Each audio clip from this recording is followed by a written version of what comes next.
네, 안녕하십니까. 김성일 쾌잡설 문화잡설 간성미술관 정선 경교 명성첩 중 압구정에 대해서 설명해 드리겠습니다. 경제 정선 경교 명성첩부터 먼저 아셔야 될 것 같아서 소개해 드리자면 경교 명성첩은 원래 한 권으로 되어 있던 것을 두 권으로 나누게 되는데 이것은 상첩에는 경제 정선이 화원임에도 불구하고 벼슬을 한 사람입니다. 조선시대 화가들, 화원들 중에서 벼슬을 한 사람은 경제 정선하고 김홍도, 다른 김홍도가 보이는데요. 경제 정선은 벼슬도 여럿하고 벼슬도 굉장히 높게까지 올라갑니다. 종 2품까지 올라가는 그런 사람이었는데 상첩에는 정선이 양천, 지금의 강서구 가양동 등촌동 일대에서 현령으로 있을 때 친구 200년, 사천 200년이죠. 굉장히 친한 친구입니다.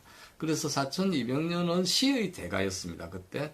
그래서 사천 200년의 시와 겸제의 그림을 어울러서 서로 바꿔보면서 첩을 만들었던 것이 1첩이고 2첩은, 4첩은 상첩보다 10여 년 지난 후에 4200년이 돌아가시고 그 4200년을 회상하면서 겸제가 그림을 그려서 만든 것이 하첩입니다. 그래서 상하첩으로 되어 있습니다. 이 그림에서는 평가를 하기로 파묵과 발묵과 훈련법을 그대로 발전시킨 그런 그림이다.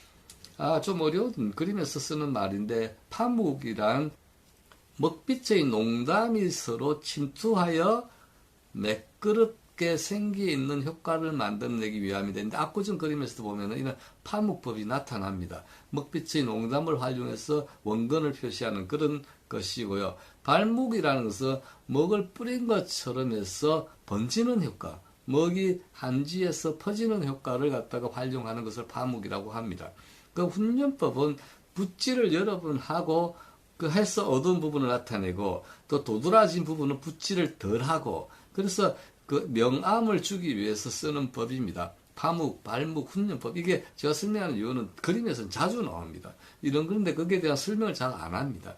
그래서 그 간단하게나마 파묵이 뭐고 발묵이 뭐고 훈련이 뭐지에 대해서 설명을 드렸습니다. 자, 이 그림을 본격적으로 볼까요? 이렇게 생겼죠. 지금 어디쯤에서 본다고 보면 될까요? 서울의 성수대교 더 위쪽에서 바라보는 것이 보면은 정도일 것 같은데요.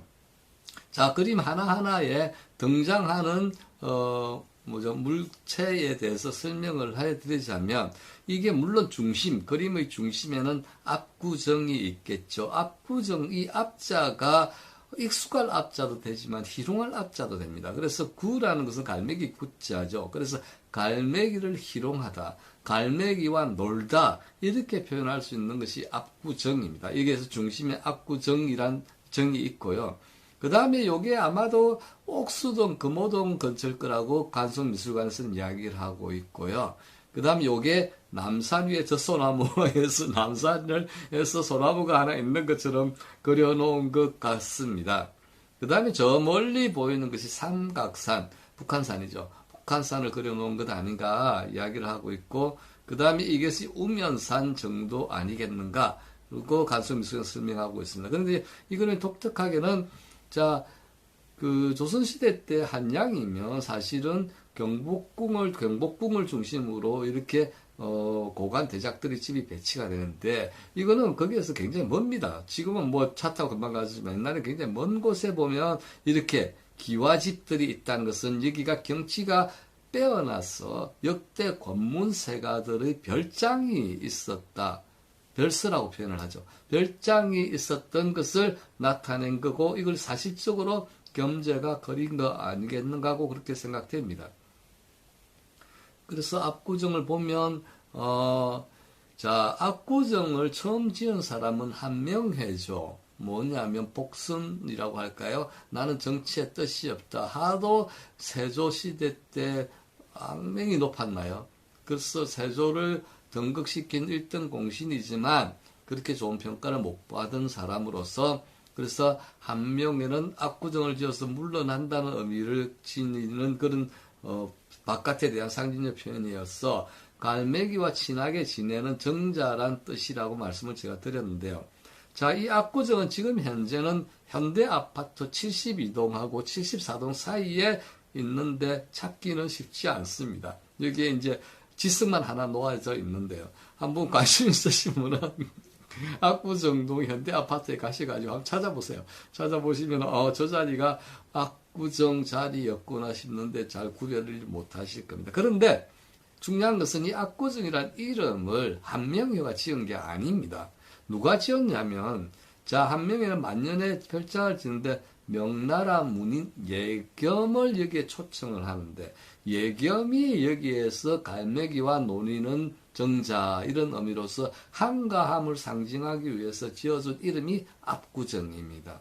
우리 일반 분들께서는 압구정 저건 한명회가 이름 지었겠지 아니 했나 생각하실 수 있는데 그게 아니라 명나라 문인 예겸이 지어준 것입니다. 이 그림에서 이제 보면 오른쪽에 상단에 저기 제가 아까 말씀드렸던 남산이라고 이야기한 그 오른편에 백문방으로 주문방, 백문방 하얗게 표시되는 것이 백문방이죠. 백문방에로 뭐라고 적혀 있느냐면은 천금물전이라고 찍혀 있습니다. 천금물전. 말이 무슨 말이냐면 천금을 주더라도 남에게 주지 말라 하는 것인데 이 찍은 사람은 겸재가 아닐 수가 있겠죠. 왜냐하면 겸재는 누구에게 주려고 그렸겠지 자기가 집안에 보관하려고 그린 것은 아니겠죠. 그렇다면 이 그림을 가지고 있던 그 후대 누군가가 이게 천금물전이라는 백문방을 만들어서 찍은 거죠. 백문방으로 찍은 거죠. 그래서 자손들한테 이 그림은 천금물전하라. 즉 천금을 주더라도 남에게 주지 말라. 그런 그 명심한 명구를 남겼는데 이게 나중에는 이제 구한말의 소유자 계아파 정신 박영효가 갑신정변의 주무자로 몰리면서 정자도 함께 파괴되었고 그 다음에 홍수가 나서 휩쓸려 가버렸다 해서 압구정이라는 것은 이름만 남아있던 그런 정자가 되어버렸던 것이죠. 그래서 천금물전의 그림이었는데도 불구하고 현재 압구정은 지승만으로 남아있습니다. 세상 만사가 다 그렇듯이 뭐 한때 유명하다고 계속되는 건 아니겠지만 세월이 다 흐르면 이렇게 되는 것 같습니다. 하지만 그 압구정은 지금 현재 다시 살아나서 가장 부촌으로 비싼 아파트로 다시 태어난 것 아닌가 그렇게 생각이 됩니다. 자, 이상으로 겸재정선의 경교 명성첩 중에 유명한 그림인 압구정에 대해서 설명드려 보았습니다. 네, 감사합니다.